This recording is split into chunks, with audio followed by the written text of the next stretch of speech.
আপনারা দেখছেন জকিগঞ্জ এসটিভি।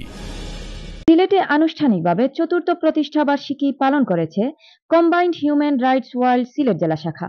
এ উপলক্ষে সোমবার সন্ধ্যায় সিলেট নগরীর আম্বরখানারস্থ একটি অভিজাত হোটেলের হলরুমে এক আলোচনা সভার আয়োজন করা হয়।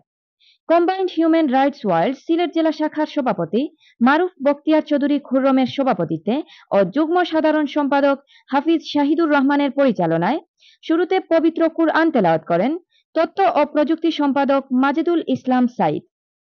সংগঠনের সিলেট জেলা শাখার সাধারণ সম্পাদক ডাক্তার মুস্তফা আহমেদ আজাদের স্বাগত বক্তব্যে সূচিত আলোচনা সভায় প্রধান অতিথির বক্তব্য রাখেন কম্বাইন্ড হিউম্যান রাইটস ওয়ার্ল্ডের প্রতিষ্ঠাতা ও chairman M A Suhel Ahmed Mrida. বিশেষ অতিথির বক্তব্য রাখেন সুপ্রিম কোর্টের আপিল বিভাগের সিনিয়র আইনজীবী Didar Alam Kallol, combined human rights ওয়ার্ল্ডের উপদেষ্টা কলম যোদ্ধা Liaquat Ali Khan, combined human rights world Sylhet মহানগর শাখার সভাপতি মোহাম্মদ ওবায়দা রাসেল।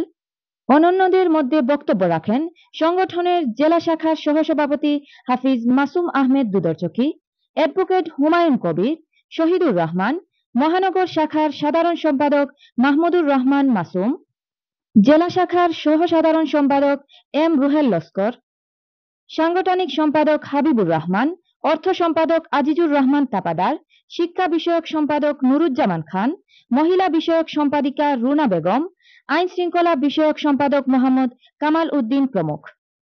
অনুষ্ঠান শেষে অনুষ্ঠানের প্রধান অতিথি ও বিশেষ অতিথিবৃন্দকে সংগঠনের সিলেট জেলা শাখার পক্ষ থেকে ক্রেস্ট প্রদান করা হয় এবং সম্প্রতি সিলেটের মানিকপীরের টিলায় দুর্বৃত্তদের হামলায় নিহত আবুল হাসান সাবিলের পিতার হাতে সংগঠনের পক্ষ থেকে আর্থিক সহায়তা ও তাকে সার্বিক আইন সহায়তার আশ্বাস প্রদান করা হয়।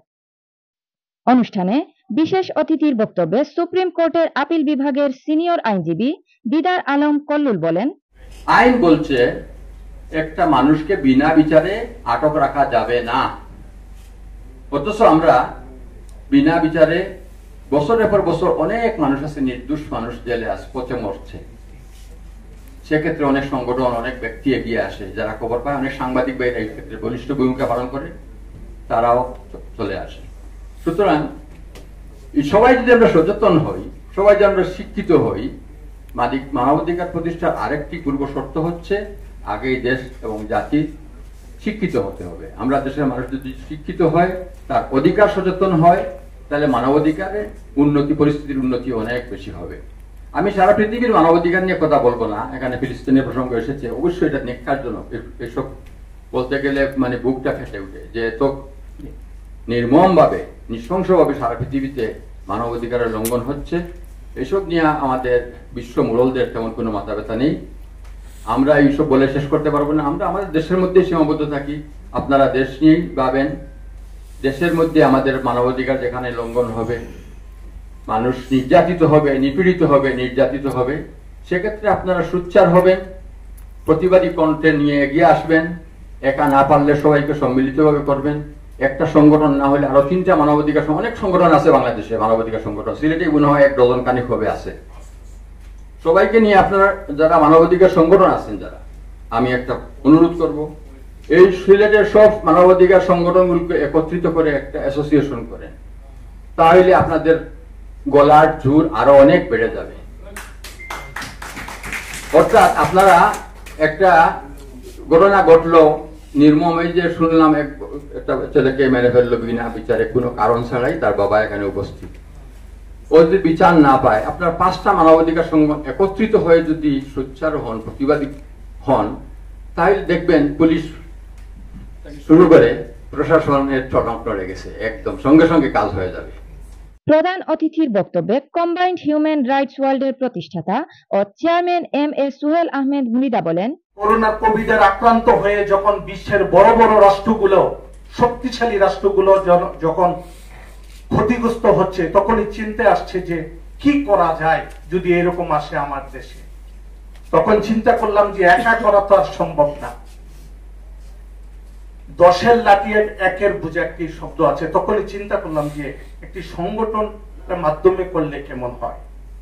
তখন অনেকদের সাথে আলোচনা করি, আমার কিছু শুভকাঙ্ক্ষীদের সাথে আলোচনা করে তখন প্ল্যান করি। 2020 সালে প্ল্যান করার পর 2021 সালে আমরা গভর্নমেন্ট থেকে কম্বাইন্ড হিউম্যান রাইটস ওয়ার্ল্ড নামে, যেহেতু একটি সংগঠন করতে গেলে একটি নামকরণ লাগে অনুমোদিতর জন্য, গভর্নমেন্ট থেকে সোসাইটি অ্যাক্টের মাধ্যমে আমরা রেজিস্ট্রেশন লাভ করি। চিন্তার সফলতা আপনাদের মাধ্যমে হচ্ছে কিরকম, আপনারা কিন্তু ইতিপূর্বে বলেছেন আপনারা কি কি কাজ করেছেন, কিছু উল্লেখ করেছেন আমাদের সাধারণ সম্পাদক। আমি মনে করি এইটাই আপনাদের সফলতা, কারণ আমরা সিভিল সোসাইটি থেকে আমরা সাধারণ লোক হয়ে যারা মানব অধিকার করি, তারা কিন্তু নিজের সময়, নিজের উপার্জিত কিছু অর্থ থেকে ব্যয় করে মানুষের জন্য কল্যাণকর কিছু কাজ করি, এবং যেখানে নির্যাতিত হয় মানুষ, যেখানে নিপীড়িত হয় মানুষ, সেখানে তাদের পাশে দাঁড়ানোর চেষ্টা করি। মানুষের যে অধিকারগুলো আছে, মানুষের যে, আমরা জানি যে জন্মের সূত্রে মানুষের কিছু অধিকার থাকে, অনেকে আমরা নিজেরা জানি না আমার কি অধিকার, আমার অধিকার থেকে আমি নিজে বঞ্চিত হচ্ছি কেন আমি জানি না। এই জানানোর কাজটাই আমাদের। এখানে সভাপতির বক্তব্যে combined human rights world Sylhet জেলা শাখার সভাপতি মারুফ বখতিয়ার চৌধুরী খুররম বলেন, যে ব্যক্তি 100 টাকা দিতে আমাদেরকে কৈফিয়ত চাইছে, সেই ব্যক্তিও আজকে 5000 টাকা চাঁদা দেয়। কারণ আমাদের প্রথম থেকে শেষ পর্যন্ত যে কাজ, এই কাজগুলোর মধ্যে আমাদের কোনো স্বার্থ ছিল না। আপনারা শুনলে আশ্চর্য হবেন, লন্ডনের একটা পার্টি কোম্পানিগঞ্জে আমাদের মাধ্যমে একটি মসজিদ করার সিদ্ধান্ত নিয়েছে। সে আমাদের সাথে একটি চাইনিজে যখন বসে যখন দেখলো যে আমাদের কাজগুলা, আমরা যে ওই মসজিদ বানাইতে, আমরা যে আমাদের লোক যে কোম্পানিগঞ্জ যাবে, তদারকি করবে, যে খাবে, যে যাবে, যেগুলো এই যে মাল মিস্ত্রির কিনতে সহযোগিতা করবে, যে শ্রম দিব, যে আর্থিক অনুদান, এটা আমাদের খরচ হবে। মানে ওর আর্থিক অনুদানে আমাদের কোনো টাকা আমাদের ঢুকবে না। সে শুনে আশ্চর্য যে এটা কেমনে, আমরা তো এই এনজিও কাজ করি, বেতন ভুগি, এটা আপনারা কেমনে করেন। তাসমিয়া রহমান সুনিয়া, জকিগঞ্জ STV, জকিগঞ্জ, সিলেট।